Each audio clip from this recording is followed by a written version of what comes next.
When you're working in VS Code, it's important to have a sense for some of the shortcuts that you can use to make your life a lot easier. One such shortcut is moving lines of code around in your document, and that's super easy.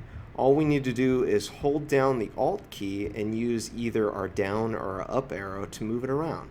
So I'm going to hold down my Alt key and just shift this around like that. Very nice.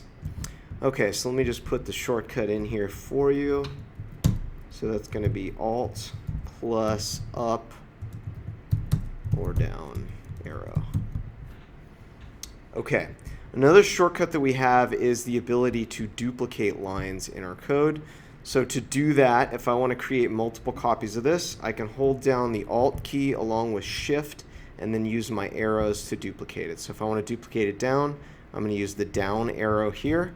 Or if I want to duplicate it up, I can use the up arrow like that. Okay, so I'll put that in here as well.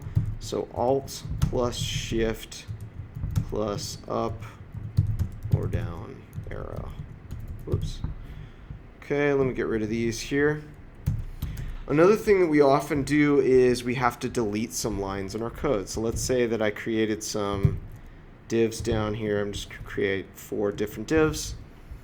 And later on I decide that I don't need those. Well, the easiest thing to do, we can obviously highlight all of them and delete them in one shot, but let's say that I only wanted to delete this one, so delete me please. For that one, all I need to do is put my cursor somewhere in the line that I'm trying to get rid of and then hold down Command or Control and then X. And it will not only cut the line, but it will also delete it entirely, which is nice. Makes it super easy. So let me put that in here. This would be Command or Control, oops, plus X. Okay, so I'm just going to delete these for now. All right. Now the next thing I want to show you is tabbing. So inside of our document, you'll notice that we have things get tabbed over further to the right as they're inside some piece of content. So let's say that I had a div that had a p tag in it, and then there was, actually hold on a second, let me create a section tag that has a div and then a p tag inside there. So you see that we have this nice indentation happening. If I wanted to change the indentation of any one of these, I can use my Shift tab or just tab to do so. So I can, if I want to bring this back, I can do Shift tab like that to bring it back towards the start, or I can hit tab to bring it outwards as well. Okay. And if I want to do that for entire blocks of content, I can do that as well. So let's say I wanted to change the tab level for this div right here. I can hold down Shift and hit tab, and that would bring it backwards like that. And if I go all the way here, you'll see it will unindent the p tag as well. So if I want to unindent everything here, I can just hold down Shift and then hit tab like that. Okay. Now this doesn't look so great because now I've lost all of my indentation. Let me put the shortcut in here for this. So I'll put Shift for backwards plus tab. Okay, so let's say I want to bring back that indentation that I had because we want our documents to generally be indented so that we can read them a little bit. The browsers don't care, but for us it makes it more clear what's inside of what. So I can right click somewhere in my document here and then just go to Format Document.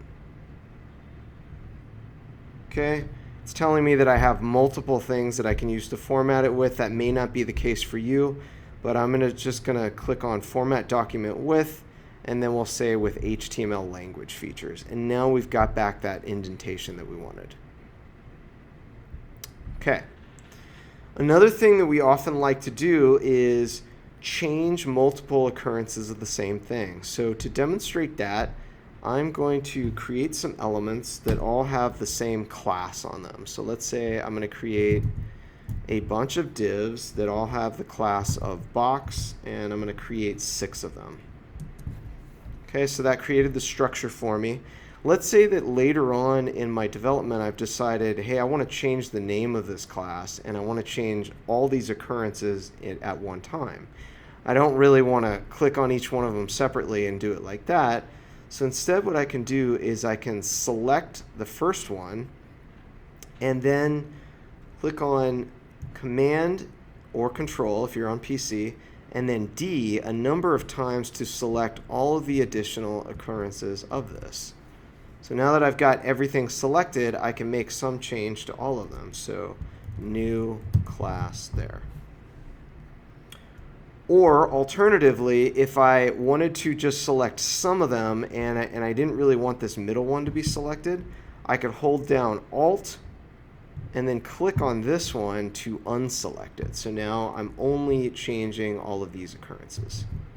New class. Okay. So again, that is going to be Command or Control plus D to select all occurrences. And then up here for Format Document, that was just right click to Format Document. All right.